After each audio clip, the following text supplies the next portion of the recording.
Olha, os alertas sobre a economia brasileira não param de acontecer e o fato é que as contas públicas ainda estão muito, mas muito ruins e mesmo com a bolsa tendo subido um pouco disso tem a ver com o fato da nossa economia ter melhorado. E nisso muitos investidores ficam perdidos, muitos investidores ficam sem saber onde investir e o que fazer com seus investimentos nesse momento. E é por isso que nesse vídeo aqui a gente vai te explicar tudo o que está acontecendo com a economia brasileira agora, vai te mostrar quais são as armadilhas que estão aí no radar, que você não pode cometer se quiser preservar e multiplicar o seu patrimônio, e também como é que a gente faz para tomar decisões de investimentos nesse cenário atual agora em 2025. Então presta muita atenção no que o Felipe, meu sócio, vai te dizer a partir daqui. Deixa o dedo no like e deixa um comentário dizendo o que você achou desse vídeo. Felipão, bola contigo. Vamos lá, bem direto ao ponto, analisar a história com base em dados. O primeiro ponto da narrativa que está mais em pauta no Brasil hoje é o déficit fiscal do governo gastão que a gente está vendo. Vamos olhar para números para ficar mais fácil. O déficit nominal do Brasil no final de 2024 foi o maior dos últimos 10 anos, batendo ali na casa de R$1 trilhão.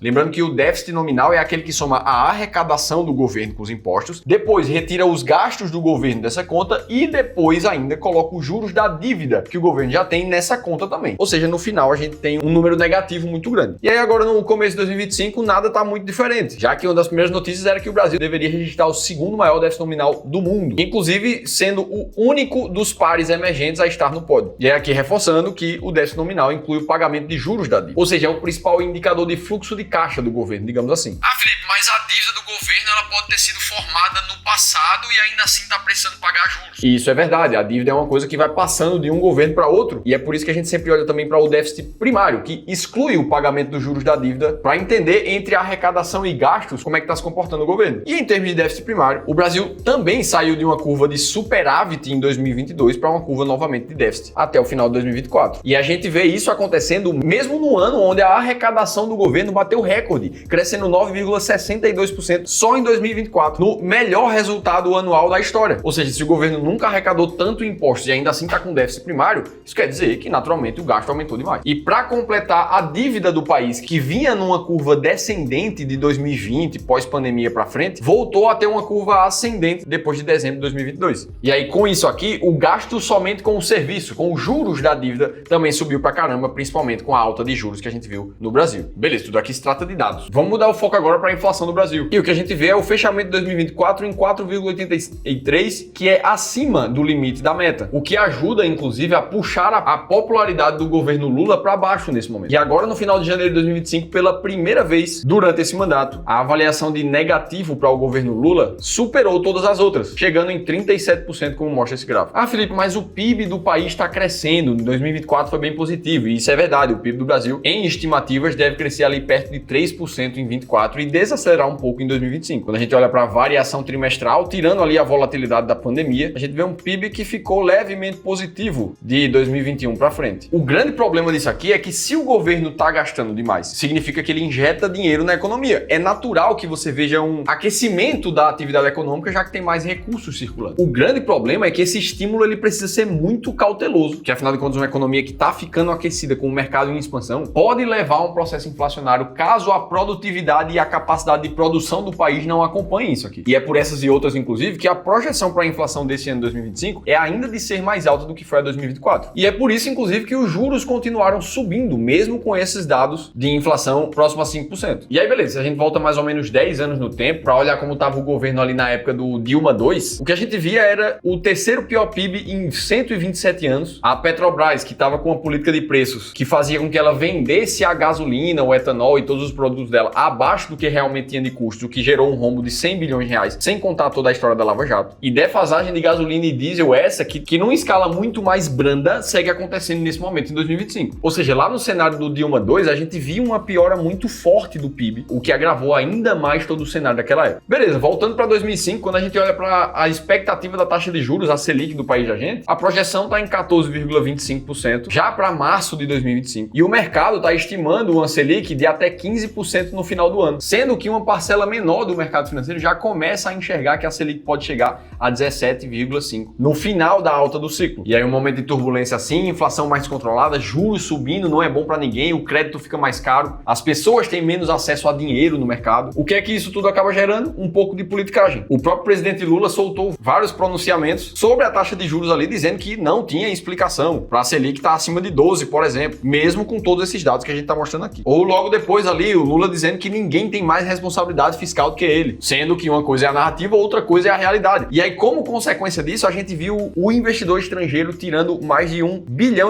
de reais da B3 somente em novembro. E quando a gente olha para o fechamento de 2024 inteiro, a retirada dos estrangeiros foi de mais de 24 bilhões de reais, sendo o pior desempenho em 9 anos para o Brasil. Resultado de tudo isso, se o estrangeiro sai do Brasil, a gente tem menos demanda pela nossa moeda aqui real e a gente vê também, naturalmente, o dólar se valorizar, saindo da casa dos R$5 no começo de 24 para os 5,78, que é o que ele está mais ou menos enquanto eu gravo esse vídeo. A bolsa, por sua vez, ficou muito próximo ao 0 a 0, uma queda de 2%, e as taxas do Tesouro Direto continuam na casa do IPCA mais 7,5. E a gente olha para todo esse cenário aqui e pensa, poxa, o ambiente econômico não é o melhor que a gente viu no Brasil nos últimos anos, não. E é aqui que as armadilhas começam a entrar na mesa. Tem muitos comentários de investidores falando sobre isso aqui no próprio YouTube. Logo na minha vez de investir, comecei em setembro e os fundos imobiliários só caem, já assustado. Aí o Alan mandou ali, com esse governo carregando o país para a beira do precipício, vai ser difícil a bolsa se recuperar. Mais um, fundo imobiliário é ilusão, não nasce mais gente igual na época de seus avós. Selic nesse país nunca irá ficar baixa por longo tempo. E mais, papo furado, não existe investimento no Brasil. Por causa do governo do amor, vendi todas as ações de fundos imobiliários, comprei ETF de dólar e ouro. A maioria dos investidores brasileiros sangrou em 2024. Esse ano não parece ser diferente para quem permanecer em ações. Ou seja, muita gente desacreditando do momento econômico e entendendo que não faz muito sentido investir nos ativos de risco, principalmente aqui no Brasil. E aí a gente deixa uma provocação. Você está muito mais na linha de investir fora, investir em dólar, investir em outros ativos, só em renda fixa e deixar a bolsa para lá? Ou você está na outra ponta, o mercado caiu, vou comprar mais ações, vou comprar ações baratas, fundos imobiliários. O que é que você está pensando nesse momento? Digita aqui nos comentários pra gente entender. Beleza, sabendo que o cenário não tá tão amigável assim, qual é a receita certa de investir mesmo num momento como esse para 2025? E aqui eu preciso deixar todo mundo alinhado. Eu vou te dar uma resposta que é genérica, que serve para todas as pessoas. Tudo isso com base em princípios, no que a gente faz com todos os nossos clientes aqui do Clube do Valor, que já somam mais de 3 bilhões de reais de consultoria e de gestão com a gente. E eu vou te mostrar isso na prática, como é que se faz. Agora, se você quiser uma orientação particular, considerando a tua tolerância ao risco, os teus objetivos e o teu contexto de vida atual, financeiramente falando, aí eu tenho um caminho muito mais rápido para o teu sucesso individual. É participar da nossa sessão de consultoria gratuita aqui do Clube do Valor. Um espaço de 1 hora, onde um dos nossos especialistas vai se reunir contigo diretamente para fazer a análise do teu portfólio de investimentos, ver como é que você pode investir melhor e te dar um plano estratégico que vai te mostrar sempre como saber qual ativo você vai comprar, qual ativo você vai vender e quando fazer isso. Somente essa primeira reunião já é extremamente suficiente para você ter clareza dos próximos passos. Agora, se você quiser continuar o serviço com o Clube do Valor, aí sim a gente te apresenta como é que funciona o nosso serviço. Afinal de contas, são 191 pessoas fazendo o Clube do Valor acontecer hoje. Para você participar da primeira sessão gratuita, aí você precisa só fazer a leitura desse QR Code que eu vou deixar aqui ou em algum lugar dessa tela, ou clicar no primeiro link da descrição do vídeo também. Em 20 segundos você realiza a sua inscrição. Beleza, agora para saber como investir nesse ano, saber qual ativo comprar e qual vender, você tem 3 passos muito claros. O primeiro deles e mais importante é você ter um desenho muito claro do teu portfólio, o que a gente chama de macroalocação. Abrindo aqui a planilha de simulação de carteiras que a gente usa internamente no clube, a gente entende que esses modelos de carteira podem ir desde portfólios extremamente mais conservadores, todo em renda fixa, num desenho muito parecido com esse que está aqui na tela, e que quando a gente olha no período de 2004 para frente, ou seja, mais ou menos nos últimos 20 anos, o retorno de um portfólio como esse, com estratégias de alocação muito bem definidas, foi de 13%, e quando a gente abate a inflação, o retorno foi de cerca de 7%. E isso tudo sem ter volatilidade, sem ter uma maior queda nesse período, ou seja, sem ver uma desvalorização da carteira, já que a gente está falando de um portfólio muito mais conservador. Agora, tem formas de você ser um investidor um pouco mais arrojado, que já aloca aqui uma boa parte do teu portfólio em ativos de renda variável. E aí é óbvio que, como esperado, a rentabilidade de 2004 até aqui dá uma subida, acima da inflação de cerca de 8%, sendo que a maior queda nesse período já foi de 8%, ou seja, já precisa ter um pouco mais de estômago aqui, um pouco mais de aceitação ao risco. E aí, quanto mais arrojado você é como investidor, você vai aumentando de forma inteligente e intencional as suas proporções de renda variável, e é natural que a expectativa de uma estratégia como essa seja de retornos e riscos também maiores. A gente já fala de uma pior queda aqui de cerca de 16%. Mas o fato é que o teu primeiro e principal passo é definir qual é a estratégia de macroalocação que mais se encaixa para você. Decidido isso, você vai partir para as alocações iniciais dessa carteira. Estratégias claras de como selecionar os melhores ativos de ações brasileiras, de fundos imobiliários, de renda fixa. Aqui, por exemplo, a gente usa a estratégia da escada na renda fixa, que mescla tanto renda fixa pós-fixada, inflação e pré-fixada, variando os cenários de vencimento dessas rendas fixas na carteira. Assim, você fica protegido em absolutamente qualquer cenário macroeconômico. Se a inflação subir, tem uma parte da tua carteira de renda fixa que vai te pagar mais. Agora, se a Selic e a inflação caírem, tem uma outra parte da tua carteira que vai te rentabilizar muito mais por muito mais tempo. E por último, a tua principal função como investidor é rebalancear essa tua carteira ao longo do tempo.